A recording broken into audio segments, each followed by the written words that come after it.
네, 지난 시간에 이어가지고 11번부터 해설을 하도록 하겠습니다. 네, 11번 보시면 행정소송법상 행정소송에 해당하지 않는 것은 행정소송 그러면 우선 항고소송으로 볼 수도 있고 당사자 소송이나 아니면 서비스로 주게 되는 객관적 소송도 역시 좀 포함해서 여러분들이 생각을 해주시고요. 이런 식으로 들어오면 행정재산의 사용수익 허가에 따른 사용료 미납한 경우에 부과되는 가산금 징수를 다투는 소송을 제기한다. 가산금 새로운 의무행 확보 수단이죠. 가산금, 가산세 이런 것들. 역시 이것도 개발 부담금을 부과한다라거나 세금을 부과한다라거나 과징금을 부과한다거나 이런 걸 마찬가지로 부과 처분 맞습니다. 급보 하명이에요. 급보 하명이면 항고 소송을 제기해서 다투는 게 맞겠죠. 관련된 내용 지금 여기서 이런 내용들이 나오고 있으니까 살짝 보시면은 국공유 재산의 경우에 있어서 국유재산을 잠깐 보겠습니다. 국유재산 같은 경우에는 그 근거가 되는 일반법이죠. 국유재산법이 있고, 그 다음 지방자치단체 소유의 재산, 공유재산 같은 경우에는 공유재산 및 물품관리법이라는 게 있습니다. 그냥 공유재산법이라고 하겠습니다. 그래서 국공유재산법에 따르게 되면 이와 같은 국가나 지자체 소유의 국공유재산의 경우에는 크게 두 가지로 나눠진다. 행정재산과 일반재산과 이렇게 나눠질 것이고, 종전의 이름은 잡종재산입니다. 이거는 국공유재산 양쪽 다 마찬가지가 되고요. 일반재산은 행정재산이 아닌 것을 우리가 일반재산이라고 말을 하게 되고, 행정재산의 종류는 다시 네 가지가 등장을 하게 되는데, 공용, 공공용, 기업용, 보존용 재산이 이렇게 존재하게 됩니다. 이거는 실정법상 개념이 되는 것이고, 강학상으로는 공물이라고 하고 사물이라고 하게 되죠.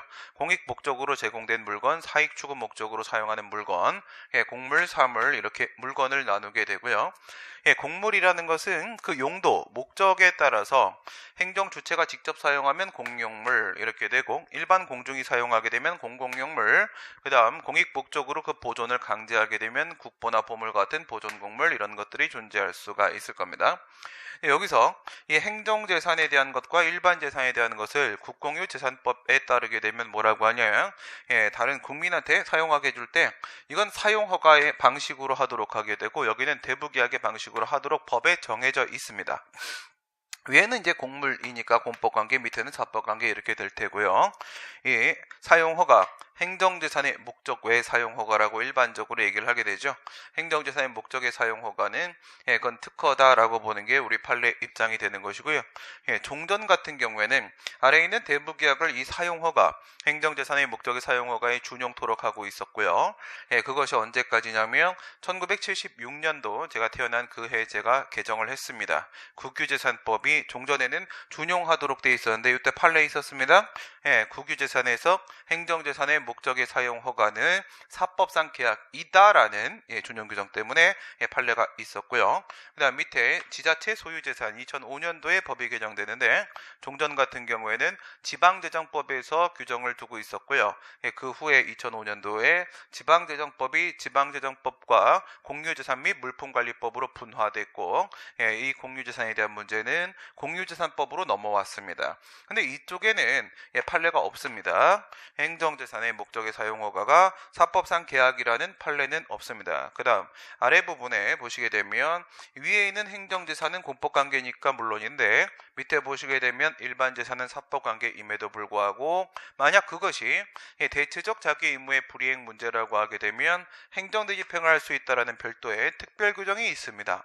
아주 특이한 부분이어서 많이 출제되는 부분이고, 또한 여기서 그 대부료를 내지 않는 경우에 있어서는요, 대부료를 납부하라 라고 하는 것은 사법상 계약이기 때문에 사법상 이행 청구에 불과한 것입니다. 대부료를 납부하라. 그런데 대부료를 납부하지 않는 경우에는 이거는 강제징수 체납처분 절차가 가능하다라는 또한 특별 규정이 있다라는 이 두 부분 문제 자주 출제되니까 주의하시고요. 여기까지 보신 상태에서 한번 볼까요? 2번 보시면 행정 편의를 위하여 사법상의 금전급보 의무 불이행에 대해서 이게 지금 뭔 말을 하려고 하는 거냐면 이 부분 얘기입니다. 일반 재산에서 일반 재산에서 대부료 납부하라라는 것은 이건 사법상의 금전급부 의무에 대한 문제, 사법상 의무 문제임에도 불구하고 국세징수법상 체납처분 규정을 적용할 수 있도록 하는 규정이 강제징수 규정이 있다는 거야. 있다. 이랬을 때 체납처분으로서, 체납처분은 뭘 말하냐? 독촉압류 공매청산에서 압류 공매청산 얘기하는 것이죠. 그래서 압류 공매와 같은 처분에 대한 소송을 제기하게 되면 그것 처분 맞기 때문에 행정소송이 맞습니다. 그 다음에 국가나 지방자치단체에서 근무하고 있는 청원경찰입니다. 청원경찰. 얘는 원래는 은행 같은 데서 일하는 청원경찰은 도급계약입니다. 이것은 사법상 계약이죠. 그런데 국가나 지방자치단체의 경우에 있어서는 특별히 공법관계 처리를 한다라는 점을 주의하시라고 했고요. 그러다 보니까 이 징계처분은 공무원에 대한 징계처분과 마찬가지로 행정처분으로 보게 되고 항고소송의 대상으로 삼게 됩니다. 청원경찰은 원래 사법관계인데 국가지자체 쪽과 계약을 맺게 되면 그럼 공법관계로 처리하게 된다는 점. 개발이익 환수에 관한 법률상의 개발부담금 부과처분이 취소되면 그 과온납부금에 대해서 반환을 청구할 때 무슨 소송을 제기해야 될 것인가? 이거는 과온납금이라고 했으니까 이미 돈을 냈다는 전제를 깔게 됩니다. 과온납부 금원에 대한 반환 청구, 잘못된 돈을 돌려달라고 하는 방법. 이쪽에 보시게 되면 과온납부 금원 반환 청구에 대한 문제입니다. 부과처분이 나왔습니다. 금전급부 하명이죠. 과징금이든 부담금이든 세금이든 보험료든 뭐든 상관없습니다. 그런데 잘못 냈다라고 했으니까 이건 위법이어야 됩니다. 하자가 존재한다는 전제를 깔고 그 다음에 돈을 냈습니다. 기납, 이미 납부를 했다. 그 돈을 달라, 과온납금을 돌려달라라고 하게 되면 이 오른쪽에 법률관계 쪽에 대해서는 부당이득 반환 청구 소송을 제기하게 될 겁니다. 국가나 지자체가 부당이득을 지금 취하고 있는 것이다. 이렇게 했을 때 이 판례는요, 부당이득 반환 청구 소송을 민법 741조를 근거로 해서 인정되는 권리다 해서 사건 처리하고 민사소송 처리를 하게 되는데, 역시 학설 같은 경우에는 원인의 기준을 잡아가지고 여기 이게 원인이고 이게 결과 아니겠습니까? 이 원인 부분은 공법상 처분이잖아. 그래서 학설은 당사자송으로 봅니다. 판례는 민사송으로 봅니다. 원인을 적용시킬 것이냐 결과를 적용시킬 것이냐에 대한 차이죠. 위법이라고 했을 때 그 위법의 정도가 취소 사유일 수도 있고 무효 사유일 수도 있을 텐데 순서를 이렇게 잡으라고 했습니다. 부당이득 반환 청구를 제기하는 방법과 항고소송을 제기하는 방법 and 국가배상 청구소송을 제기하는 방법 세 가지를 순서대로 생각해 보시면, 먼저 취소 사유인데 취소 사유면 취소 소송을 제기하는 데 있어서 제소기간이 있겠죠. 그게 불가증력이 발생하지 않은 경우 한 경우 나누도록 합니다. 무효 사유일 때는 제소기간 없으니까 이런 문제 없을 테고요. 첫 번째 이제 부당이득 반환 청구소송을 이런 식으로 제기를 해버리게 되면은 어떻게 되냐, 이 부분에 효력이 있으니까 이거는 법률상 원인이 있는 이득으로서 부당이득이 성립되지 않는다, 기각 판결이 나오게 될 겁니다.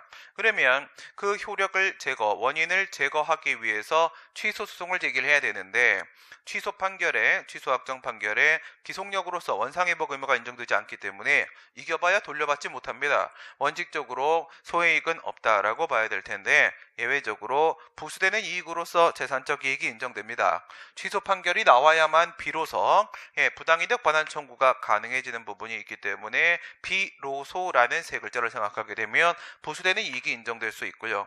그래서 본안에 들어가게 되면 취소 사유란 전제를 깔았으니까 위법한 것이고, 그럼 부당이득 반환 청구가 인용될 수 있습니다. 행정소송법 제10조 2항에 따르게 되면 관련 청구로서 배당 상표 재개에서 당부분 부당이득 반환 청구를 포함하고 있다는 점을 고려한다라고 하게 되면 이 취소 소송하고 이 부당이득 반환 청구 소송을 병합해서 제기한다고 하더라도 이 부당이득 반환 청구소송에 대한 본안 판결을 선고할 때 아직 취소 판결이 확정돼서 형성력이 발생한 것은 아니겠지만, 그렇다 하더라도 10조의 입법 취지를 고려한다라고 하게 되면 취소 판결이 확정될 것을 요하는 것은 아니며 취소만 하면 충분하다, 병합이 가능하다라고 보는 게 판례 입장이고요. 그러면 돌려받을 수가 있는 것이고 밑에 있는 국가배상은 의미를 못 갖습니다. 이유는 과실이 인정돼야 되는데 과실의 입증이 용이하지 않기 때문입니다. 불가능이 발생했습니다. 말씀드린 대로 부당이득은 기각이 될 것이고요. 법률상 원인이 있고 취소를 제기하게 되면 협의 수익과 관계없이 아예 제소기간 도관이 각각합니다. 방법이 없고요. 이럴 땐 국가배상 청구송을 제기하는 게 가능합니다. 가능한데 다만 과실이 인정될 때 한해 배상을 받을 수 있을 거고요. 금액은 동일합니다. 부당이득 반환 청구를 제기하는 경우와 그 다음 무효 사유의 경우에 있어서는 부당이득 반환 청구송을 제기하게 되면 부가처분의 효력이 없기 때문에 법률상 원인 없는 이득이 되는 것이고 바로 인용이 될 수 있습니다. 이와 같이 직접적 구제 수단으로서 이행 소송이 존재하기 때문에 종전 판례는 이 확인 소송 여기는 이제 항고송으로서 무효 확인송이 되는 것이고 확인 소송의 확인의 이익 보충성 원칙을 적용시켜 가지고 직접적 구제 수단으로서 이행 소송이 존재하니 간접적 구제 수단으로서 확인송을 인정할 수 없다라고 봐서 각하를 시켰었습니다. 우리 행정소송법 제35조에 확인을 구할 이익에 보충성이 포함된다라고 봤던 것이고요. 하지만 최근 판례 2008년도 하수도 원인자 부담금 사건 판례에 따르게 되면은 무효확인 판결의 원상회복 의무라는 기속력을 인정을 하게 됨에 따라서 여기다가 무효확인 소송을 이렇게 항고송을 제기한다고 하더라도 기속력이 인정되니까 돌려받을 수가 있게 됩니다. 그러면 더 이상 무효확인 소송은 단순 확인 소송이 아니라 이행 소송의 일종으로 봐하게 될 수가 있을 것이고 따라서 하나가 직접적 하나가 간접적 이런 관계는 깨지게 됩니다. 그러면 위에 있는 부당이득 반환 청구를 제기해도 되고 밑에 있는 무효확인 소송을 제기해도 되고 둘 중에 선택적 청구가 가능해질 것이며 이와 같은 방법이 존재하기 때문에 과실을 입증해야 되는 국가배상은 필요가 없어지게 될 것입니다. 이와 같은 지금 얘기를 하고 있는 것이고 과오납부 금원에 대한 반환 청구 소송은 부당이득 반환 청구 소송이고 부당이득 반환 청구 소송은 판례가 민사 소송으로 보고 있다. 다음에 12번 문제입니다. 행정소송과 그 피고에 대한 연결 나머지 별것도 아니고 권한위임과 내부임에 대한 문제만 체크하시면 됩니다.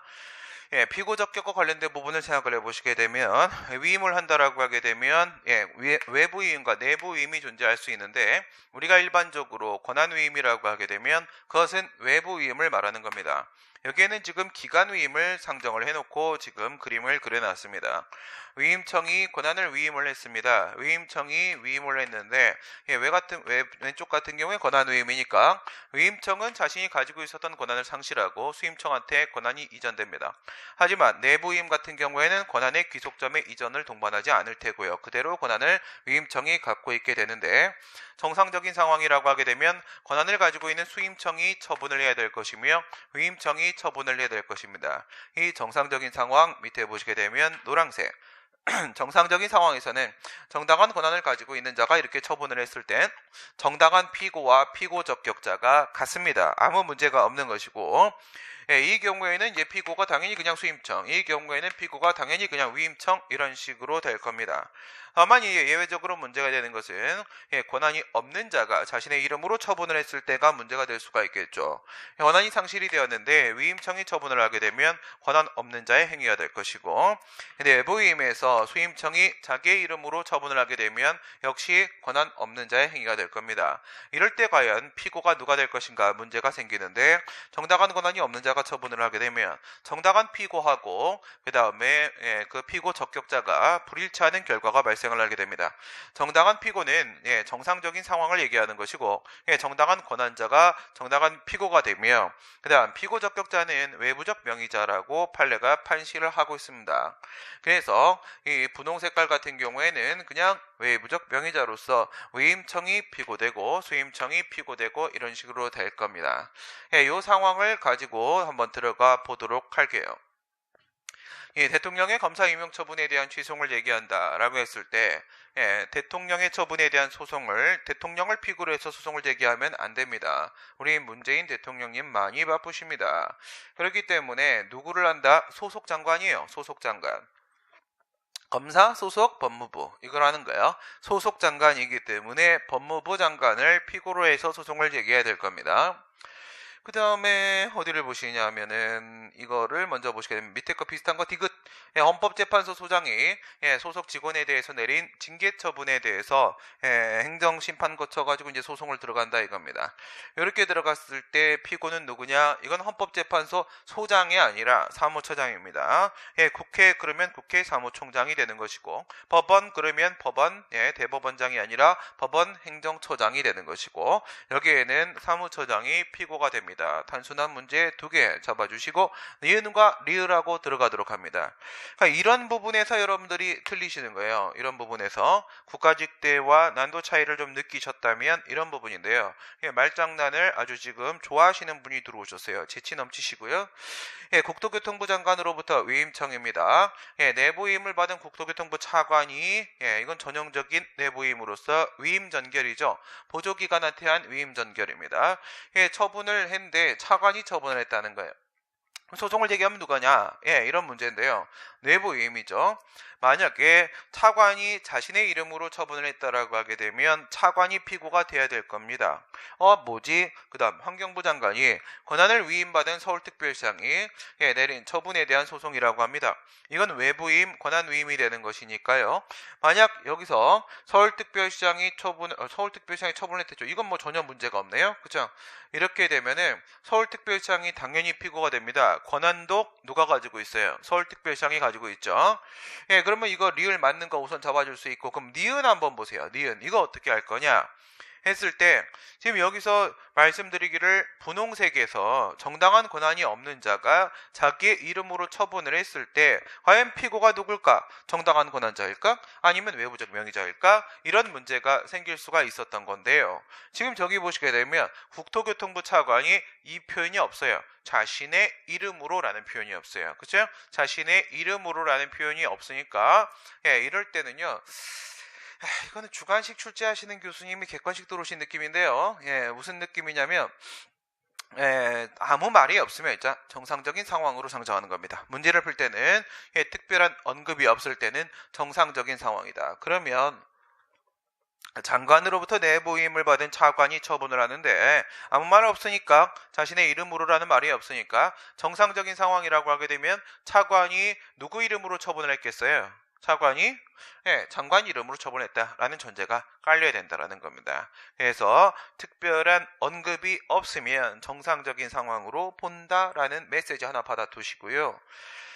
그 다음에 13번 식품위생법 37조 1항에 이게 식품 접객업 영업 허가에 대한 규정이거든요. 허가를 받았어요. 식품 조사 처리업 영업을 하고 있던 중 아주 특이한 영업 하나 잡아줬네요. 을과 영업 양도 계약을 체결했습니다. 사법상 계약이지요. 당해 계약은 하자 있는 계약이었음에도 불구하고 사법상 계약에 하자가 있다라고 하게 되면 무효죠. 무효입니다. 여기서도 말장난 들어옵니다. 을은 같은 법 39조에 따라 안전처장에게 영업자 지위승계 신고를 하였다. 이 친구가 지금 행정청이라고 주고 시작을 한 거죠. 그러면 이에 관한 내용 잠깐 살펴보고 들어가도록 하겠습니다. 양도양수에 대한 문제입니다. 양도양수에 대한 문제. 이 문제가 지금 제일 기네요. 보시면 양도인이 있고 양수인이 있습니다. 기존업자하고 신규업자하고 이렇게 있겠죠. 둘 사이에서 양도계약을 체결했단 말이에요. 그러면 이게 유효한 양도계약이라는 전제 하에서 지위승계가 가능하다라고 했습니다. 그러면 이 유효한 양도계약인지 여부가 뭐로 들어가냐면 영업자 지위승계 신고의 요건으로 들어간단 말이죠. 그러면 유효한 양도계약 여부에 대한 문제는 내용적 심사가 필요한 실질적 요건이기 때문에 형식적 요건과 함께 실질적 요건이 포함되어 있으니까 이 신고가 바로 수리를 요하는 신고로 인정이 될 수가 있을 겁니다. 그리고 이 수리를 요하는 신고에 대한 수리 이렇게 들어가면 이 수리는 무슨 수리다? 이 수리는 준법률의 이적 행정에서 수리다. 이렇게 볼 수가 있겠죠. 이랬을 때 신고를 한 친구는 양수인이고요. 그 다음에 수리를 직접 받은 것도 양수인이죠. 이런 식으로 생각을 하게 되면 얘는 외형상 얘가 상대방이고 얘는 외형상 제3자가 될 거야. 그런데 이 술이라는 것의 의미는 과연 무엇이냐라고 했을 때 식품위생법 39조 1항의 법적 효과가 발생하는 것이기 때문에 판례에 따르게 되면 영업허가자, 영업자의 변경을 의미한다라고 보고 있다는 거죠. 법에 이렇게 되어 있다는 거야. 그러면 영업자 변경은 뭐냐? 이건 양도인에 대한 기존 업자에 대한 영업허가의 철회와 함께 양수인에 대한 신규 영업허가가 1+2 결합되어 있는 합성행위다. 이렇게 볼 수 있다 이거요. 그렇게 치게 되면 이 친구한테도 철회 처분이 포함된 거잖아요. 그러면 실질에 따르게 되면 얘뿐만 아니라 얘도 상대방이 될 수가 있다. 얘가 상대방이 될 수 있으면 소송을 제기할 수 있는 원고적격이 인정이 될 수가 있겠죠. 넥스트 보시게 되면 양도계약이 무효면 있지 않습니까? 그러면 이 수리처분도 무효라는 거예요. 어쨌든 사법관계에서 양도가 됐기 때문에 공법관계에서 영업권을 넘겨주는 거야. 소유권 넘어갔으면 영업권도 넘어가라 이렇게 하는 건데 얘가 무효면 얘도 무효라 이겁니다. 그러면 이거는 이제 사법상 계약이니까 이 계약이 양도인이 무효야 이렇게 소송을 제기하는 무효확인 소송, 이건 이제 민사소송이 될 것이고, 요건 이제 처분이니까 수리 처분은 무효야 이렇게 해서 제기한 소송은 무효확인 소송, 항고소송이 될 겁니다. 둘의 관계를 생각해 보시게 되면 이 앞에 쪽에서 민사소송을 제기해서 계약은 무효입니다 확인받아서 판결문 들고, 그리고 이쪽에 와가지고 항고소송을 제기해도 물론 되겠지만 모두 된다라는 거예요. 앞에서 특별히 민사소송을 제기함이 없이 바로 수리처분에 대한 항고소송으로 무효확인소송을 제기한다고 하더라도 가능하다. 이유는 행정법원은 그 요건이 되고 있는 사법관계에 대한 심사를 스스로 할 수 있습니다. 스스로 할 수 있기 때문에 굳이 민사쟁송을 거치지 않고 오더라도 법률상 이익이 있다라는 것이 우리 판례 입장이죠. 좀 남아있네요. 오른쪽 들어가시고요. 이 친구에 대한 질문도 있는데 뭐 양수인 다 울고 먹으려고 지금 작정하고 낸 문제입니다. 양수인의 원고적격에 대한 부분을 생각을 해봅니다. 법률상 양수인과 사실상 양수인에 대한 문제를 비교하시고, 법률상 양수인은 지위승계 신고를 해가지고 수리가 나온 상황입니다. 그러면 영업자의 지위는 이미 넘어가 있는 상태입니다. 그 다음에 사실상 양수인 같은 경우에는 사법관계에서 양도계약은 체결을 했는데 공법관계에서 아직 지위승계 신고는 하지 않은 상태죠. 그러니까 영업자 지위는 아직은 양도인한테 있는 그런 상황, 사법관계에서 소유권만 넘겨받은 상황, 사실상 양수인입니다. 뭐에 대한 소송을 제기하는 거냐면 양도인한테 나왔던 영업정지, 양도인한테 나왔던 영업허가 취소에 대한 소송을 제기를 하는 거예요. 양수인 쪽에서. 과연 가능하겠는가? 이 부분에 대해서 뭐 학설 논의가 있는데 쓰잘데기한 소리고요. 법에 다 근거 있습니다. 뭐가 있냐면 승계규범이 있다는 거예요. 승계규범이. 그러니까 뭐 1년의 범위 안에서 2년의 범위 안에서 이렇게 기간을 주면서 양도인한테 나왔던 제재처분은 양수인에게 나온 것으로 본다 이렇게 돼 있어요. 그러면 법률상 양수인은 영업자 지위를 넘겨받았잖아. 양도인한테 나왔던 거 예를 들어가지고 6개월 영업정지가 나왔는데 3개월 차에 만약에 영업자의 지위를 승계받았다 하게 되면 남은 3개월 동안에 영업 양수인은 못하는 겁니다. 그렇게 봐야 된다라는 승계규범이 언제나 있어요. 이 얘기는 바로 양도인에게 나왔던 그 제재처분의 효과가 승계된다는 거죠. 나왔던 구체적인 경찰 책임이 양수인한테 승계된다는 거죠. 그러면 양수인은 자기한테 나왔던 처분 취급을 받고 있으니까 당연히 처분의 상대방이에요. 상대방이니까 원고적격 인정되는 게 맞고, 이쪽에선 오히려 그 영업정지의 기간이 경과했을 때 협의의 소익에 대한 문제, 가중요건에 대한 문제가 오히려 더 중요해집니다. 원고적격 특별한 문제 없이 인정될 수 있습니다. 그게 주로 이쪽으로 출제를 하는 거란 말이죠. 여기서 원고적격 과연 인정되냐? 인정된다라고 보는 게 우리 판례 입장인데요. 지금 양도인 같은 경우에는요, 뭐 5억 주고 이렇게 팔았어요. 팔고 나서 도망가 버렸습니다. 도망가 버렸는데 왜? 자기한테 영업허가 취소 나올 거 알고 있었거든요. 그러니까 청소년 유흥접경 고용해서 유흥행위 시켰거든. 알고 있는 상태에서 팔아버리고 도망갔다 이거야. 근데 얘 아직까지 지위승계 신고 안 한 상황 아니겠습니까? 이럴 때 적용하는 게 바로 준상대방 이론입니다. 준상대방 이론. 처분의 직접 상대방은, 취소 처분의 상대방은 양도인이고 양수인은 원칙적으로 제3자라고 봐야 될 것인데요. 그렇다 하더라도 직접 상대방이 원래 다퉈줘야 되는데 상대방의 제소를 도저히 기대할 수가 없고 양도인 절대 소송 제기 안 해줄 겁니다. 다른 구제 방법이 없을 때는 이때는 동일한 이해관계에 있는 제3자인 사실상 양수인을 상대방의 준하는 지위를 인정해서 원고 적격을 인정하겠다는 게 판례 입장입니다. 정리 끝났고요. 1번 가보도록 합시다.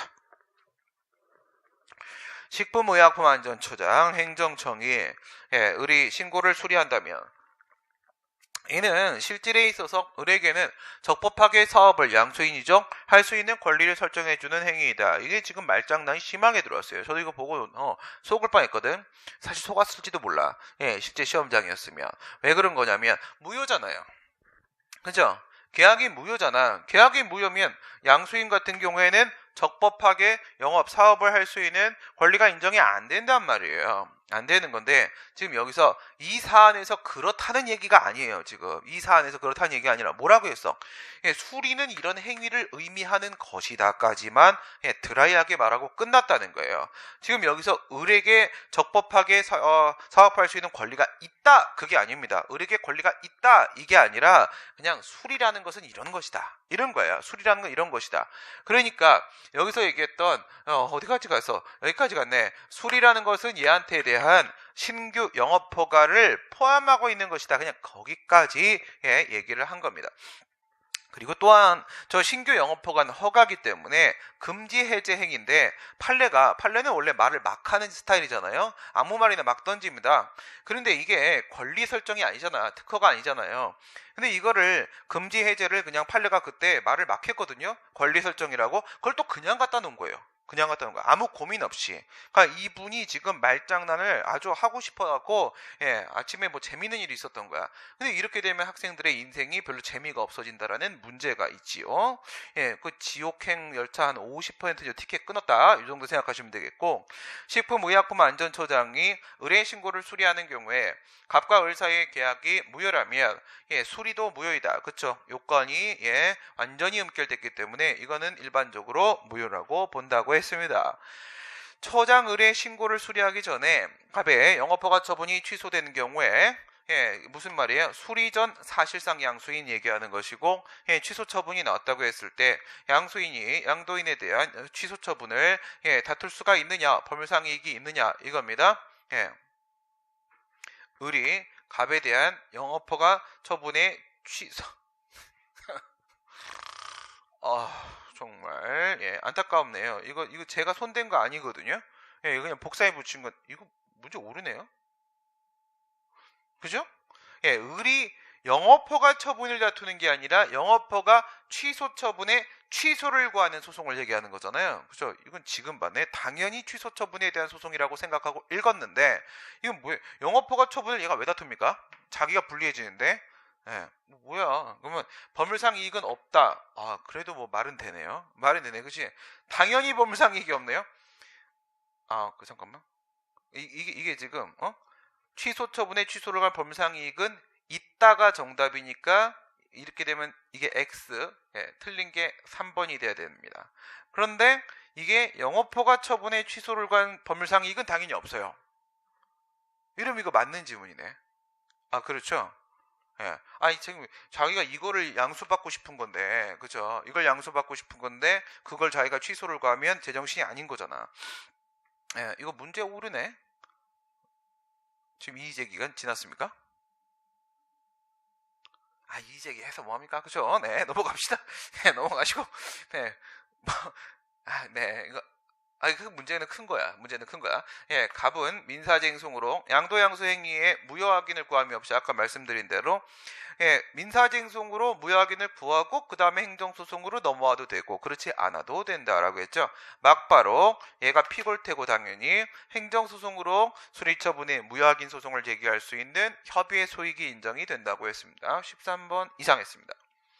네, 이 정도 이상한 많이 이상한 겁니다. 근데 워낙 문제 오류가 많아가지고 행정조사 기본법상 행정조사 직무수행이나 정책결정 등을 위해서 사전에 정보와 자료를 수집하는 예비적 보조적 작용을 우리가 행정조사라고 하죠. 행정조사 기본법이라는 게 있죠. 따로 행정조사를 행하는 행정기관에는 법령 및 조례, 규칙에 따라 행정권한이 있는 기관뿐만 아니라 권한을 위임 위탁받은 법인이나 단체와 기관이나 개인까지도 포함된다. 공모수탁 사인 얘기하는 거죠. 이게 행정조사기본법에는 행정기관이란 무엇이다 이렇게 되어 있는데 그 범위가 말입니다. 행정소송법이나 심판법이나 절차법에 있는 행정청의 범위하고 차이가 없습니다. 그러니까 이건 그냥 우리가 알고 있는 그 범위가 맞아요. 그러니까 요거는 행정조사기본법의 행정기관의 정의 2조 규정 있다는 사실을 몰랐다 하더라도 틀리는 건 말이 안 됩니다. 무조건 맞아야 되는 부분이고 행정조사기본법은 행정조사의 실시를 위한 일반적인 근거, 일반법 맞고요. 행정기관은 다른 법령에서 따로 행정조사를 규정하고 있지 않더라도 행정조사기본법을 근거로 조사를 실시할 수 있다. 틀렸죠? 예, 이제 행정조사기본법 제5조에 따르게 되면 반드시 별도의 법적 근거가 있어야 된다라고 되어 있습니다. 다만 어떨 때 자발적 협조를 통해서 이루어지는 경우, 즉 임의조사죠. 임의조사의 경우에는 그러하지 아니하다라고 되어 있으니까 정리하면 강제조사는 법률유보가 적용되며 그 다음에 임의조사는 그렇지 않다라는 결론이 나오는 거 아니겠습니까? 예, 이런 식의 질문 많이 있습니다. 이건 5조가 아예 그냥 따로 있고요. 이거 말고 과태료 한번 생각해봐요. 과태료. 질서위반 행위규제법이라는 게 있죠. 질서위반 행위규제법이라는 일반법이 있으니까 그 일반법을 근거로 해서 과태료를 부과할 수 있습니까? 그건 말도 안 되는 얘기잖아요. 그렇죠? 예, 과태료도 역시 개별법에 별도의 근거가 있을 때만 가능한 겁니다. 행정조사 앤드 과태료 두 개 비교하세요. 행정조사와 과태료 일반법은 있다. 그러나 이것만 가지고 조사할 수 있고 부과할 수 있고 하는 게 아니라 개별법의 근거가 있어야 따로 가능한 것이다. 행정조사가 조사 대상 선정 기준에 열람을 신청한 조사 대상자가 그 열람을 신청하는 경우에 행정기관의 열람이 행정조사 업무를 수행할 수 없을 정도로 이건 문제가 아니고요, 그렇죠? 조사 활동에 지장을 초래한다는 이유로 거부할 수가 없다. 열람을 시켜주면 조사를 할 수가 없어. 그런데 어떻게 열람을 시켜줍니까? 당연히 거부할 수가 있는 거죠. 이거는 여러분들이 조사기본법을 몰라도 틀릴 수가 1번 몰라도 맞아야 되고 3번 몰라도 맞아야 되고요. 2번 너무 많이 나와서 맞아야 됩니다.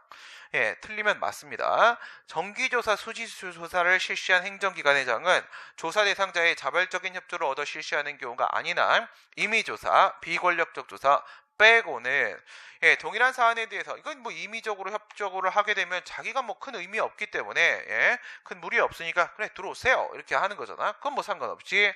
그런데 재조사에서는 안 된다. 중복조사 금지 원칙이죠. 중복조사.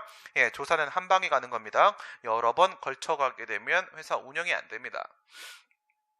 15번 이번에는 조사 쪽이 좀 쉽게 나왔고 이유 제시에 대한 얘기네요. 이유 제시 또 일로 가시고 어디까지 가느냐 여기까지 가시겠습니다. 이유 제시는 밑에 우리 행정절차법에는 신입처지예가 있습니다. 그래서 신고, 입법예고, 처분절차, 행정지도, 행정예고가 이렇게 있는데 그 중에 중심은 허리 처분절차며 처분절차에는 공통처분절차 그리고 불이익처분절차와 신청에 의한 처분절차 3종 세트가 있죠. 그 중에서 이 이유 제시는 23조의 공통처분 절차입니다. 이제부터 들어갑니다. 이유 제시를 안 하게 되면 일로 넘어와서 절차하자가 돼요. 절차하자는 하자 치유에 대한 문제가 될 것이며 두 번째, 이유 제시를 했는데 내용이 잘못되어 있으면 그러면 내용의 하자 문제가 생기고 그러면 처분사유 추가 변경의 문제로 넘어가게 될 겁니다. 이 처분사유 추가 변경은 본안 소송 절차인데 행정소송법에 아무 말이 없고 그 다음에 하자의 치유는요 행정절차법에 아무 말이 없기 때문에 과연 이런 것을 인정할 수 있겠는가와 관련돼서 이런 절차 이런 법리 인정할 수 있겠는가 견해 대립 있고요. 동설과 판례 입장은 둘 다 제한적 긍정설입니다. 원칙적 부정의 예외적 긍정입니다. 그러면 예외적 긍정이니까 어떤 한계가 존재하겠고요. 똑같이 사항적 한계, 실체상 한계, 시간상 한계 이렇게 들어갔죠. 사항적 한계, 물적 범위 보도록 하겠습니다. 처분사유 추가 변경은요. 적법한 처분과 위법한 처분과 취소 사유와 무효 사유와 그리고 제일 중요한 건 기속행위냐 재량행위냐도 불문합니다. 모든 처분에 대해서 다 된다. 하자의 치유 같은 경우에는 취소 절차죠. 취소 절차. 취소 사유에 대해서는 가능하며 무효 사유에 대해서는 불가능하고 절차 하자에 대해서는 가능하나 내용 하자에 대해서는 불가능하다. 취소 절차. 그 다음에 내용 실체상 관계로 들어가도록 합니다. 처분 사유 추가 변경은 기본적 사실관계 동일성이 당초 사유와 다른 사유 사이에 인정이 될 때만 가능하다. 이렇게 보는 이유는 바로 뭐다? 두 가지 측면 다 기억하라고 했습니다.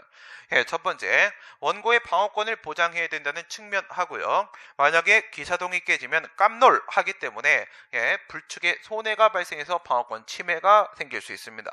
그 다음에 소송물의 변경을 가하면 안 된다 이거죠. 이거는 처분권주의에 반하면 안 된다. 그런 의미가 됩니다. 기사동이 깨지게 되면 사유의 동일성이 깨지고 처분의 동일성이 깨지며 소송물의 동일성이 깨지면 처분권주의에 반한다 라는 결과가 되겠죠. 그 다음에 하자의 치유 같은 경우에도 국민의 권리나 이익을 침해하지 않는 범위 내에서 가능하다라고 얘기하는데 방어권입니다. 그냥 그 말은 판례가 그런 소리 하는 건 방어권 얘기하는 거고 경원자 관계에서는 인정되지 못한다. 그래서 그렇게 말을 합니다. and 시간상 한계입니다. 시간상 한계는 주의해야 될 점이 판단 시점이 아니라 존재 시점. 제가 이렇게 표시해 놓은 이거는 다 문제 있는 부분들이에요. 기출됐던 부분들입니다. 한 글자 이런 거 다 글자 이런 거 있잖아. 이거 다 기출됐기 때문에 제가 써놓은 거예요. 그러니까 판단 시점은 처사 추변이 가능한지 아니면 여기서 하자 치유 가능한지 판단 시점 당연히 판결시예요. 그걸 묻는 게 아니라 존재 시점입니다.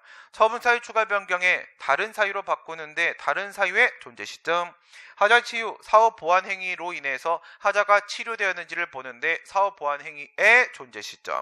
존재 시점요. 여기는 위법성 판단 기준시가 표준시가 되고 이게 처분시기 때문에 처분 당시까지 객관적으로 존재했던 사유만 추가나 변경 대상될 수 있다. and 하자의 치유 이렇게 들어가시고요. 하자의 치유 들어가시게 되면 순서를 처분 나왔다, 심판 청구한다, 소송 제기한다, 판결 나온다. 그러면 처분 나온 뒤쪽을 1구간, 심판 제기한 뒤쪽을 2구간, 소송 제기한 뒤쪽을 3구간 이렇게 처리를 하면 학설이 3개가 대립을 하죠. 일설 행정 쟁송 제기 이전설은 1구간에서만 인정한다. 행정 소송 제기 이전설은 1구간과 함께 2구간까지 인정한다. 행정 소송 종결설은요. 1구간과 2구간과 3구간과 어디서든지 간에 판결 나오기 전에 사후 보완이 있으면 하자 치유 인정한다. 이렇게 되는데 방금 실질사항에서 뭐라고 했습니까? 방어권 침해하지 말라고 했죠. 방어권, 심판에서의 방어권, 소송에서의 방어권 다 인정해야 되기 때문에 불복을 제기하기 전까지 존재했던 사후 보완 행위에 대해서만 하자 치유가 인정된다. 행정 쟁송 제기 이전설이 되는 것이죠. 됐습니다. 다시 돌아가시면 돌아가시지 말고 돌아가시도록 하겠습니다. 당초 행정처분의 근거로 제시한 이유가 실질적인 내용이 없는 경우에 이거 비었다는 얘기잖아. 비었다는 얘기. 내용 없어. 내용. 그냥 막말이란 뜻이죠. 행정송의 단계에서 행정처분의 사유를 추가할 수 있다. 추가를 하려면 이 다른 사유가 당초 사유와 기본적 사실관계의 동일성이 인정이 돼야 되는데 비교 대상이 없으니 인정된다고 말할 수가 없습니다. 비교 대상이 없다는 뜻입니다. 행정처분의 이유 제시가 아예 결여되어 있는 경우에 이를 사후적으로 추한보완한다. 아예 결여 이유 제시 안 했다. 절차상 하자면 요거는 하자 치유에 대한 질문이라고 봐야 되겠죠. 늦어도 행정처분에 대한 쟁송이 제기되기 전에는 행해져야 위법성이 치유될 수 있다. 그렇죠. 행정쟁송, 사법 절차, 불복 절차 말하는 겁니다. 심판을 제기한다면 심판 전까지다 이겁니다. 행정쟁송 제기 이전설. 지금 여기서 이유 제시에서 처사 추변과 하자 치유를 연결시켜서 이렇게 출제하잖아요. 좋은 접근 방법이고요. 이렇게 접근하시는 분들은 이 처분사유 추가 변경을 소송물 이론보다는 지금 소송물에 대한 얘기가 특별히 없어요. 소송물 이론보다는 뭐에 대한 얘기예요? 이유 제시로부터 처분사유 추가 변경을 끌어내시는 교수님들이 이런 접근하십니다. 3. 당사자가 신청하는 허가 등을 거부하는 처분을 하면서 당사자 근거를 알 수 있을 정도로 이유를 제시했다면 근거와 이유를 구체적으로 명시하지 않았다 하더라도 처분이 위법한 것은 아니 너무나도 유명한 얘기죠. 우선 가장 기본적으로는 말입니다. 이건 이유 제시의 정도 말하는 거죠. 이유 제시가 위에는 2번에서 아예 결여였었는데 아예 결여가 아니라 이번에 하기는 했다. 하기는 했는데 이유 제시 정도 어느 정도 해야 되는가? 상대방이 당사자가 충분히 납득할 수 있을 정도로 해야 되는 거잖아. 그런데 얘가 뭐예요? 알 수 있다지 않습니까? 알 수 있다고 했으니까 pass 뿐만 아니라 지금 이건 거부 처분입니다. 거부 처분의 경우에 있어서는 이유 제시의 정도가 완화된다라는 부분도 같이 고려하면 뭐로 본다고 한들 맞는 지문이라고 말을 하려고 웅변하고 있는 것이고, 이유 제시의 하자가 있어서 당해 처분을 취소하는 판결이 확정된 경우에 절차상 하자로 취소 판결 나온 거죠.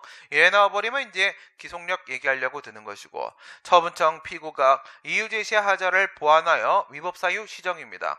종전 처분과 동일한 내용의 처분을 한다라고 하더라도, 동일한 사유에 동일한 내용의 처분을 한다고 하더라도 이것은 처분과 종전 처분과 별개의 처분이다. 무슨 의미예요?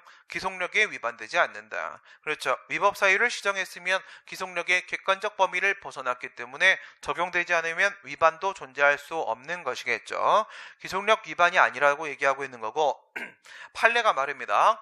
이게 사실은 완전 별개 처분이 아니라 동일한 처분인데 여기를 별개 절차상 하자를 시정했을 때, 치유했을 때 별개 처분이라고 표현하고 있다는 것도 잘 기억해 놓으세요. 이거 치고 들어가 버리게 되면 당하실 수 있습니다. 여기서 별개 처분이란 표현 판례가 쓴다라는 거, 이것도 정리를 해 두시기 바랍니다. 16번입니다. 처분에 대해서 이해관계가 있는 제3자의 법적 지위에 대한 설명으로 옳은 것만을 고른 것은, 행정청이 처분을 서면으로 하는 경우에 상대방과 제3자에게 행정심판을 제기할 수 있는지 여부와, 제기하는 경우에 행정심판 절차와 청구기한을 직접 알려야 되는, 뭘 말하는 거야? 고지제도죠, 고지제도. 고지제도는 행정절차법 제26조, 행정심판법 제58조에 있고, 행정심판법 쪽이 특별법이 되며 행정심판법의 내용이 더욱 풍부하기 때문에 행정절차법을 적용시킬 일이 없습니다. 그러면 심판법 제58조 가지고 생각하시면 되는데, 제3자한테 고지합니까? 안 합니까? 안 합니다. 처분 통지서를 누구한테 보내요? 상대방한테만 보내잖아요. 그렇죠? 근데 통지서에다가 불복 방법을 고지하는 건데 통지서를 보내지 않는 제3자한테 어떻게 고지를 합니까? 그래서 이 내용은 심판법 58조 2항에 나오는 얘기예요. 2항에서 뭐라고 했어요? 이해관계인 제3자는 자기가 궁금하면 알아서 고지해달라고 신청하라고 했어요. 그래서 고지하는 거 아닙니다. 제3자한테는.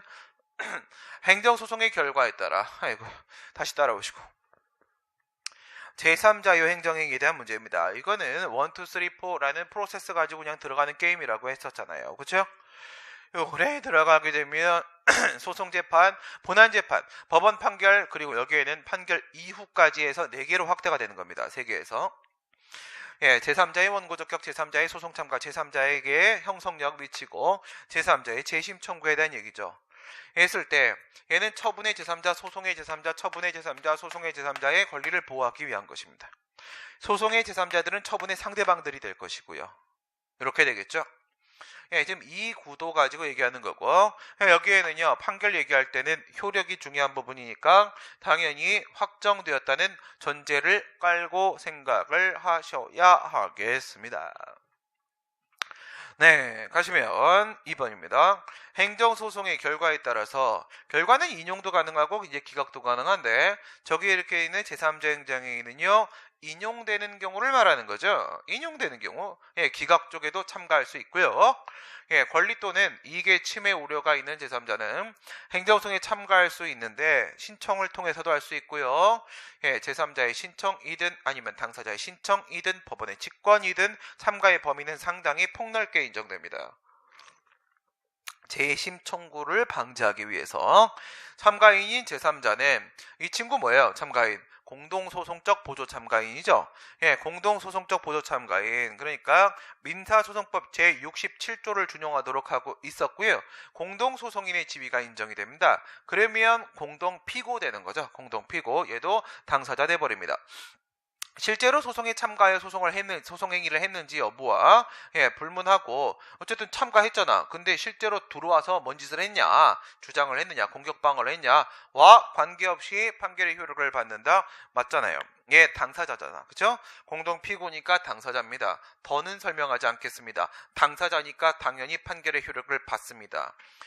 처분을 취소하는 판결에 의하여 권리의 침해를 받은 제3자는 자기에게 책임 없는 사유로 소송에 참가하지 못했다 외에는 지금 앞에 판사에서 봤던 소송 참가 3번은 재심 청구입니다. 재심 청구의 요건은 대상적격 확정 판결이 있어야 되고 그다음 원고적격 법률상 이익이 있어야 되고 법률상 이해관계 그 다음에 여기에는 자기의 책임 없는 사유로 소송에 못 들어갔어야 되고 공격방어 방법을 제출하지 못했을 때 확정된 종국 판결에 대해서 기판력 깨버리는 재심 청구가 비상의 불복 절차로서 인정될 수 있습니다. 소송 참가는 16조에 재심 청구는 31조의 근거를 두고 있고요. 이해관계에 있는 제3자는 자신의 신청 또는 행정청의 직권에 의해서 행정 절차에 참여해서 이게 무슨 말이야? 신청이나 직권에 들어갔다. 행정절차법에 따르게 되면 의견 제출 누가 할 수 있죠? 당사자 등이죠. 당사자 등. 당사자는 처분의 직접 상대방이고 그리고 행정절차에 참여한 이해관계인은 등처리 되죠. 등처리 하겠다는 뜻입니다. 등처리. 처분에 관할 행정청에 서면 말 정보통신말 의견 제출할 수 있다. 당사자 등에 등 포함되는 사람, 절차에 참여한 사람이라는 뜻이죠. 초등학교 문제였습니다. 사업주 갑에게 고용된 종업원 을이 영업행위 중에 행정법규를 위반을 했습니다. 누가 잘못했나요? 종업원이 잘못한 상황입니다. 했을 때 행정벌을 부과한다. 딱 느낌 오시죠? 경찰 책임의 원칙, 양벌규정, 쌍벌규정이라고도 하죠. 쌍벌, 양벌규정. 잘못한 놈은 종업원입니다. 을인데 갑이 혼날 수도 있다는 거야. 갑이. 어디서는 공법관계에서는 이런 상황도 있습니다. 물론 양벌규정은 별도의 근거가 있어야 되겠고요. 위반 행위에 내려지 시정명령에 따르지 않았다는 이유로 을이 과태료 부과 처분을 받고 여기다 이제 얘한테 시정명령이 나왔었나 봐요. 하명 처분이 나왔는데 행정질서벌로서 과태료 한번 받아놨고 그 다음에 납부도 했고 똑같은 거 가지고 형사처벌, 행정형벌입니다. 행정질서벌과 행정형벌 들어왔죠. 이렇게 들어가게 되면 지금 이중처벌금지원칙에 위반되는 건 아닐까 얘기를 하고 있는 건데 이거는 형법 41조에 있는 형명이 있는 그 형벌이어야 되는 건데 이 과태료 이거는 형명이 있는 형벌이 아니잖아요. 형사처벌이 아니니까 처벌 두 개가 아닙니다. 이중처벌금지원칙에 위반되지 않고요. 행위자 외에 사업주를 처벌한다는 명문의 규정이 원래는 있어야 되는 거예요. 있어야 되는 거고 여기서 이제 중요한 건 요겁니다. 과실, 포인트, 과실. 왜 이렇게 썼건지 도저히 이해가 안 되는데 별다른 관계가 없는 걸 왜 썼죠? 과실이 있는 사업주도 혼낼 수가 있다. 이 얘기를 하는 경우에 과실이 있는 사업주도 벌할 뜻이 명확한 경우 그렇게 해석될 수 있다면 이란 얘기입니다. 별로 표현이 예쁘진 않습니다. 지금. 이건 어떤 경우냐면 이런 걸 생각해봐요. 대기환경보전법에 따르게 되면요, 자동차 끌고 다니면서 방구 뿡뿡 껴가지고 매연 발생시키면 그러면 과태료 부과한다 이렇게 돼 있단 말이에요. 그러면 처벌로 갈까요? 처벌한다는 벌칙 규정도 있습니다. 그럼 방구 뿡뿡 꼈는데 그 방구 뿡뿡 낀 게 고의적으로 뿡뿡 낀 게 아니라 실수로 낄 수도 있잖아. 그죠? 길 가다가 그치? 방구를 꼈단 말이야. 그러면 어떻게? 처벌받는다고. 그렇다면 이건 뭐라는 거예요? 매연을 차를 운전을 하면서 매연을 발생시키면 처벌한다. 근데 매연을 고의로 발생시키는 사람만 처벌하려고 하는 거겠어요? 아니면 실수로 발생시키는 사람도 처벌하려고 하는 거겠어요? 당연히 실수로 발생시키는 사람도 처벌하겠다는 뜻 아니겠습니까? 그죠?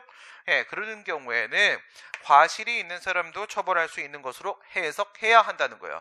매연을 고의로 발생시키는 사람이 어디 있어요? 그죠? 그럴 땐 당연히 과실 포함되어 있는 거구나. 이렇게 해석하는 게 맞는 것이겠고요. 갑의 처벌을 규정한 양벌 규정이 있는 경우에도 을이 처벌을 받지 않는 경우에는 갑만 처벌할 수 없다. 지금 여기서 둘 다 혼나는데 이 생각을 해보란 말이에요.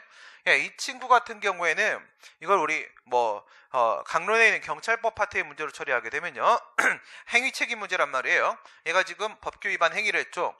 얘는 직접적 위반 행위를 한 친구고요. 그 다음 얘는 뭐예요? 얘는 자신의 보호 감독하에 있는 자가 법규 위반 행위를 한 경우인데요. 둘 다 행위 책임이 인정이 되는 겁니다. 이런 경우에 있잖아요. 저 사업주 있죠. 사업주. 사업주가 이 종업원을 대신해서 대위 책임을 지는 거냐? 그게 아니고요.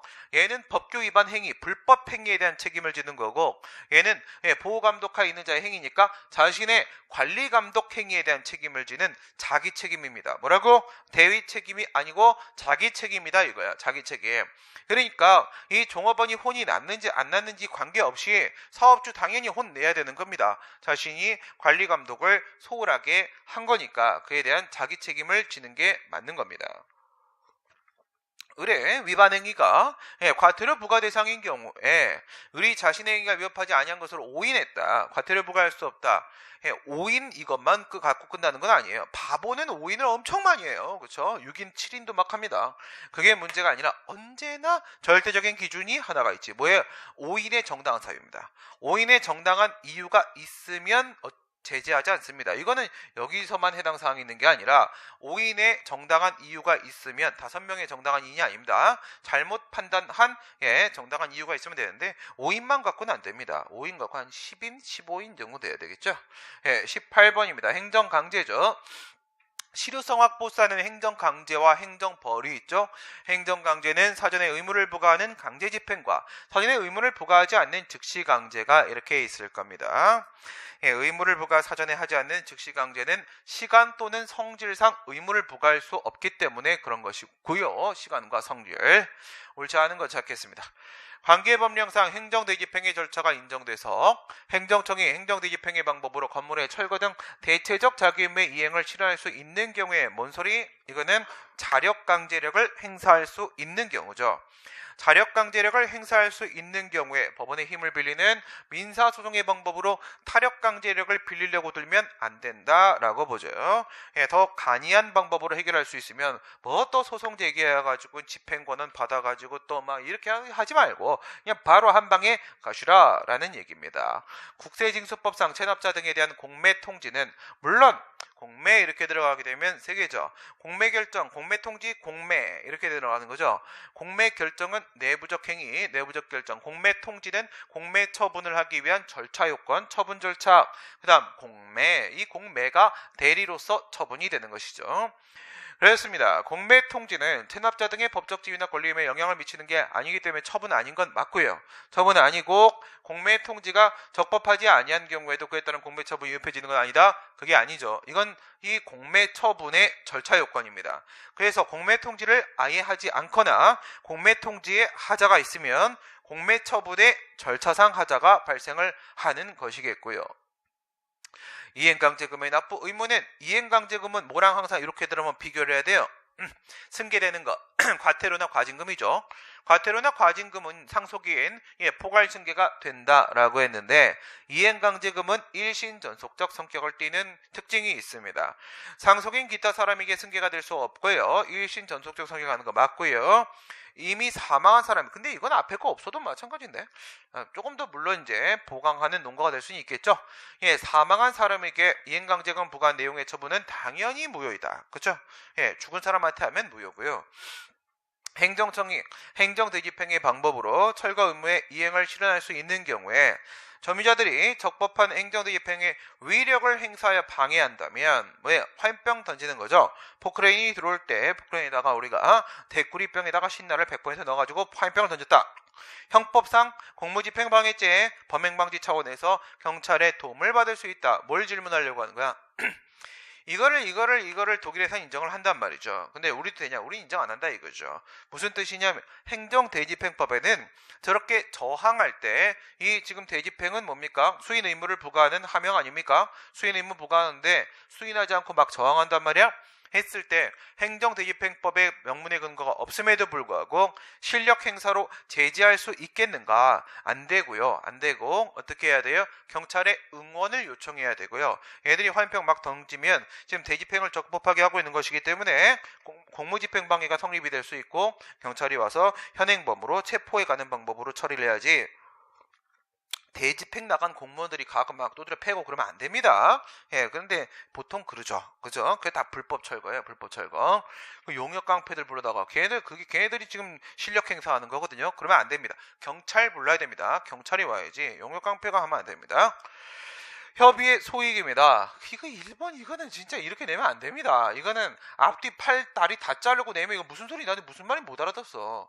이게 뒤쪽에 하나가 더 있어야 되거든요. 예, 그 마지막에 하고 2, 3, 4 먼저 봅시다.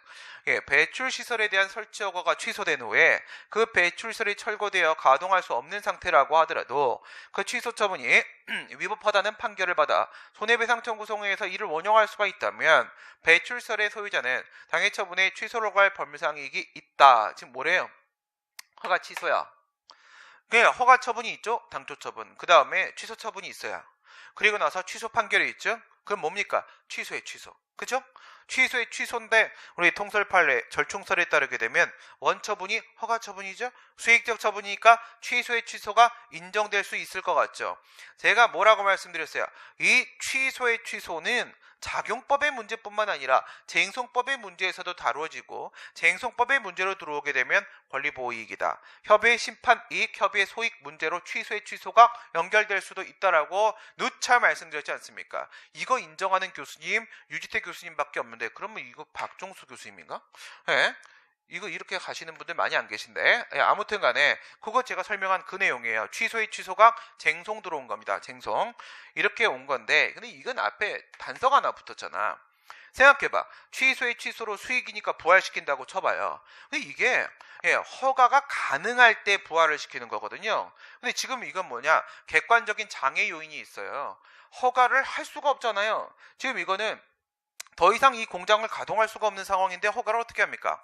허가를 할 수도 없는 상황에서 그걸 왜 부활시킵니까? 부활도 안 되는 소송은 왜 제기합니까? 협의의 수익이 없는 겁니다. 이거는 허가가 나옴에 있어서 객관적 장애 요인이 존재하기 때문에 부활 자체를 인정할 수가 없는 겁니다. 이건 뭐 거의 뭐예요? 이건 다 뭐 화장까지 가지 마시고요. 예, 묻었다가 부검까지 다 했는데 부검까지 다 하고 막 다 자르고 막 했는데 아니면 화장을 했는데 살리겠다는 거야. 그 정도 수준인 거예요. 말이 안 됩니다. 객관적인 장애 요인이 확실히 존재하고 있습니다. 건축물에 대한 사용검사 처분이 취소되면 이거는 우리가 알고 있는 준공검사예요. 지금의 표현으로는 사용승인, 준법률 행위적 행조에서 확인이죠. 사용검사 전의 상태로 돌아가 건축물을 사용할 수 없게 되므로 주택법상 입주자나 입주 예정자가 사용검사 처분에 무효확인 또는 취소를 가할 법률상이익이 있다. 없죠. 이건 뭘 얘기하는 거냐? 아파트 이제 분양 처분을 받아가지고요, 이제 입주를 했단 말이야. 입주를 했는데, 이 보세요. 막 이렇게 성면이 막 있지 않습니까? 이렇게 성면이 있고, 여기서 이제 물이 막 뻥뻥뻥뻥 떨어진단 말이야. 장난하나? 내가 이거 얼마 주고 샀는데? 이랬단 말이야. 그러면 이 사용검사는 뭐예요? 아파트를, 건물을 사용할 수 있다. 공동주택 건물 사용할 수 있다라고 허용해 준 거잖아. 이거를 있잖아요. 소송을 제기해서 이겨갖고 제거를 해버리게 되면, 얘는, 그 물 새는 곳이 살짝 쫓겨납니다. 쫓겨나요. 건물을 사용할 수 없는 상태로 되돌아가는 것이기 때문에 그 입주자 나가야 돼요. 뭐 좋아졌습니까? 삶이? 아니라고요. 이거는 민사소송으로 이 지금 뭐예요? 그 시공업자한테 민사소송으로 해결하라고 얘기를 해야 되는 것이지 이거를 행정소송으로 사용검사 취소 판결 받아내면 자기가 쫓겨납니다. 자기가. 이거 협의의 소익이 없고요. 도시 및 주거환경정비법상 조합설립추진위원회 이거는 조합을 만들기 위한 준비 단계잖아. 구성승인은 가항상 인가라고 했죠.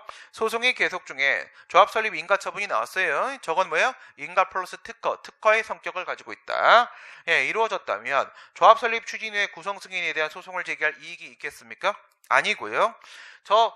조합설립추진위원회는 조합을 만들기 위한 단계이기 때문에 설립이 돼버리는 순간 흡수돼 버립니다. 흡수해 소멸해버려요. 사라지니까 그에 대한 소송을 제기할 실익은 없고요. 1번 보도록 하겠습니다. 사립학교입니다. 사립학교. 그러니까 임원 취임 승인의 취소 처분 후에 임원 취임 승인은 뭐야? 가항상 인가죠. 가항상 인가 취소했습니다. 그럼 갑이라는 사람은 임원, 이사로서의 지위가 상실된 상태고 그 임원의 임기 만료가 됐어요. 갑이라는 사람의 정식 이사 임기 만료됐거든요. 그 다음에 임원 결격 사유 기간마저 경과했다. 이게 뭐 이 사람한테 거꾸로 상황이 아닌데 뭐 크게 의미 갖지 마세요. 그러니까 임용 결격 사유 기간이 경과가 됐다는 뜻은 갑에게 더 이상 임용 결격 사유는 없는 거다로만 드라이하게 받아들이시고 이상하게 섞으셨단 말이에요. 지금 취임 승인이 취소된 임원은 지금 쫓겨난 임원 취임 승인 취소 처분에 취소를 갈 소의 이익이 없다가 지금 틀린 지문이죠. 이렇게만 보면 맞는 지문이에요. 근데 이 판례 사건을 보면 이게 틀린 지문이 맞아요. 이거 못 풀어요, 사람이. 이거는 그 판례 상황을 다 알지 않는 이상 근데 관련된 판례가 무지하게 많거든. 그 중에 어느 판례 얘기하는 거야? 사실관계를 주든지 생각을 해봐요. 임기 만료됐잖아요. 임기 만료됐는데 취소 처분에 대한 취소 판결을 받아가지고 이 승인 처분이 수익적 처분이니까 취소의 취소를 통해서 부활시킬 수는 있어요. 부활시킨다고 하더라도 이 친구는 뭐예요? 임기 만료됐잖아요. 이거는 얘하고 뭐가 달라요? 2번하고 얘하고 다를 게 없잖아 지금, 그죠? 여기다가 MSG를 좀 던져야 돼요. 무슨 상황이냐?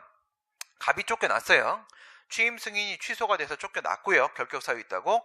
그러면 그 자리에 누가 들어가? 임시이사가 들어갈 거 아니야. 임시이사 을이 들어갔습니다. 그러면 우선 기본 전제는 뭘 깔아야 되냐면 갑은 자신에 대한 승인 취소 처분에 대한 소송을 제기할 수 있는 법률상이 당연히 있고요. 당연히 있고, 그 다음 넥스트, 자기 자리에 들어가 있는 임시이사에 대한 취임 승인 처분을 다툴 수 있는 원고적 격도 있어요. 그래서 얘는 소송을 두 개를 이렇게 같이 날려야 되는 거예요. 두 개를 같이 날려서 병합을 때려야 되는 상황이고요. 그리고 나서 여기서 지금 그 임시이사 을의 임기도 끝났어요. 을의 임기도. 그러면 임시이사 을에 대한 취임 승인 소송을 제기했는데 쟤를 내쫓기 위해 소송을 제기했는데 이미 나갔단 말이야. 임기가 끝났단 말이야. 그리고 지도 임기가 끝났어요. 이럴 때 이 갑 뭐 해야 되냐 이거예요. 방법 뭐 있냐 이거예요. 방법이 있다는 거예요. 방법이 왜 있는 거냐면 민법에 보면 이런 경우가 있어요. 자기 쫓겨났죠? 임시이사 나갔죠? 비었죠? 비어있는 상태라고 하게 되면 그때 이 정식이사, 지금 결격사유 기한 경과했잖아. 이 정식이사, 결격사유 없는 정식이사가 다시 들어와서 긴급 처리권을 행사할 수 있어요. 그래서 다시 이사회에 들어와서 이사로서의 행동을 할 수가 있다 이거예요. 긴급 처리권 행사하러 들어와가지고요. 그 이사회에서 다시 자신을 이사로 선임하면 됩니다. 그러면 얘는 이사가 다시 될 수가 있어요. 이건 민법 문제가 포함되어 있을 뿐만 아니라 사실관계가 부족합니다. 좀 안타까운 현실이죠.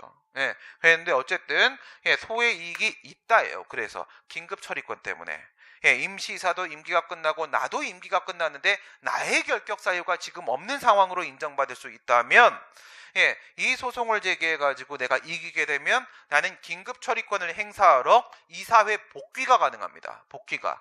지금 그 얘기를 하려고 하는 건데 여러분들한테 너무 어려운 문제일 뿐만 아니라 그리고 사실관계 부족하기 때문에 말하기가 좀 그렇습니다. 안타까운 현실이고 마지막 문제입니다. 항고소송에 대한 설명으로 옳은 것은 좀 어렵겠다 그렇게 치면 학생들이 틀리는 게 좀 이해가 되네. 틀려도 뭐라고 말할 수 없는 문제니까. 수의송의 소송물을 처분의 위법성 일반으로 보게 되면 저게 이제 통설 판례 입장이죠. 당해 처분의 위법성 일반, 당해 처분의 구체적 위법성, 특정 처분의 위법성 일반, 뭐 이런 학설이 협의설, 중간설, 광의설 대립이 있는데 중간설 저게 통설 판례 입장이고 어떤 처분에 A 처분에 대한 청구 기각 판결이 확정됐어요. 처분 적법 이렇게 하고 확정이 됐어요. 후에 그 처분에 대해 다시 또 취소송 제기해요. 근데 이거 신기하죠. 이거 어떻게 제기합니까? 그 A 처분에 대해서 이미 재소기한 지났을 텐데 확정까지 시키는데 걸리는 시간이 90일 안에 끝난다는 겁니다. 이게 뭐지 도대체? KTX 타고 뭐 했습니까? 소송을? 이게 뭐 어떻게 한 겁니까 도대체? 현실적으로 가능합니까 이게? 나도 이렇게 문제 내고 싶었거든. 책 이렇게 쓰고 싶어. 이렇게 하면 기판력 설명하기 되게 편한데 전혀 개연성이 없기 때문에 이런 식으로 책 쓴 사람 없거든요.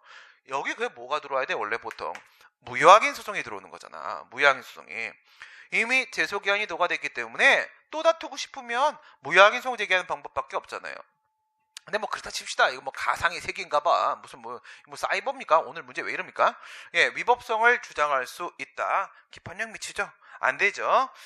모순금지어입니다. 기판력. 우리 판례에 따르게 되면 다수설은 반복금지어지만 판례는 모순금지어고 그렇다면 후소에서 모순되는 주장과 당사자, 모순되는 판단을 할 수가 없습니다. 후소 법원. 모순되는 주장할 수 없죠. 전소에서 적법이라고 했습니다. 이게 무효확인 소송이라고 하더라도 마찬가지고요. 이건 아예 동일 소송물, 만약 무효확인 소송이라면 모순관계라는 측면에서 기판력이 미칠 수 있죠. 소송에 있어서 처분권주의는 당사자주의죠. 예, 우리 절차에 관련된 부분이라고 하게 되면 영미법계 쪽에 영향을 더 많이 받았고, 예, 소송의 주도권을 당사자에게 맡기게 됩니다. 우리는. 예, 그러면 당사자주의 내용에는 처분권주의하고 변론주의가 있고요. 먼저 나오는 게 처분권주의입니다. 소개 시 소송물 소종료는 당사자의 처분에 맡긴다 이거죠. 사적 자치에 근거를 둔 법질서에 뿌리를 두고 있는 건 맞고요. 사적 자치를 소송 절차에 적용시키는 게 바로 처분권주의고, 취소에는 적용되지 않는다. 우리 행정소송에 적용됩니다. 뭐 민사에만 적용하는가? 아니죠. 우리도 당사자주의 적용되고요. 이거는 형사, 행정, 민사 다 마찬가지고요. 취소의 심리에 있어서 주장책임, 이제 변론주의 들어온 겁니다. 변론주의, 주장책임, 입증책임 얘기하는 거죠. 주장하지 않은 사실에 대해서는 심리하지 아니하며 입증되지 않은 사실은 없는 것으로 취급하겠다. 변론주의 내용. 직권탐지를 보충적으로 인정하고 있는 한도 내에서. 이건 뭐 얘기하는 거야? 행정소송법 26조의 직권심리주의 얘기하는 거죠. 직권심리주의 학설들이 믿지만 통설 판례 입장은요, 변론주의 보충설. 따라서 직권탐지를 전면적으로 인정하는 것도 아니고 전면적으로 부정하는 것도 아니며 일부 인정하는 건데, 일건 기록에 현출되어 있을 때, 즉 명시적인 주장을 한 사유로부터 아직 명시적 주장이 없는 사유에 대한 합리적 의심을 도출할 수 있을 때, 즉 명시적 주장이 된 A 사유와 명시적 주장이 없는 B 사유 사이에 기본적 사실관계 동일성이 인정될 때는 직권 탐지를 작동해가지고 심리할 수도 있다. 그만큼 완화되죠. 26조의 직권 심리주의 얘기하는 것이고요. and 위에 보시게 되면 응답 신청권입니다. 단순히 응답이라도 한번 요구해 볼 수 있는 권리, 응답 신청권, 절차적 권리가 없다면 무슨 권리? 실체적 권리. 응답이 아니라 더 나아가 신청에 따른 인용이라는 만족적 응답을 요구할 수 있는 권리, 이행 청구권, 그 중에서도 행정개입 청구권. 신청에 따른 인용이란 만족적 응답을 요구할 수 있는 권리는 당연히 인정이 안 되죠. 응답 자체를 요구할 수 없는데 내가 원하는 응답을 어떻게 요구하겠습니까? 이게 바로 공권, 법률상 이익이잖아요. 이게 법률상 이익이다 이거야. 행정소송법 36조에 부작위 위법 확인소에서 얘기하고 있는 그 법률상 이익은 저기에는 이행 청구권 얘기하는 거니까, 신청권이 없으면 원고적격 없습니다. 신청권의 존재 여부는 부작위 성립과 관련 대상적격 맞고요. 이것도 관련되고 원고적격도 관련이 된다 이거죠. 판례 입장은 뭐라고 했어요? 신청할 수 있는 권리가 없다라고 하게 되면 여기와 관련돼서 항고소송의 대상인 위법한 부작위가 없으며 원고적격이 흠결되어 각하한다. 이렇게 판시했잖아. 대상적격과 원고적격과 동시에 깨져버리게 됩니다. 부작위 합행소의 신청권 없으면 소외이익이 동시에 다 깨져버린다. 원고적격까지 밀고 들어온 이유는 바로 무엇이다? 이런 경우 때문에 그러는 것이다. 이런 경우 때문에 응답 자체를 요구할 수 없으면 그에 따른 만족적인 응답을 요구할 수도 당연히 없는 것이고, 법률상 이익이 없으니까 원고적격이 인정이 될 수가 없다. 이렇게 되겠습니다. 2018년도 지방직 9급에 대한 해설 이렇게 마치도록 하고요. 다음 주에 교육행정직 기출 해설을 진행을 하도록 하겠습니다. 수고들 많으셨습니다. 고생하셨습니다.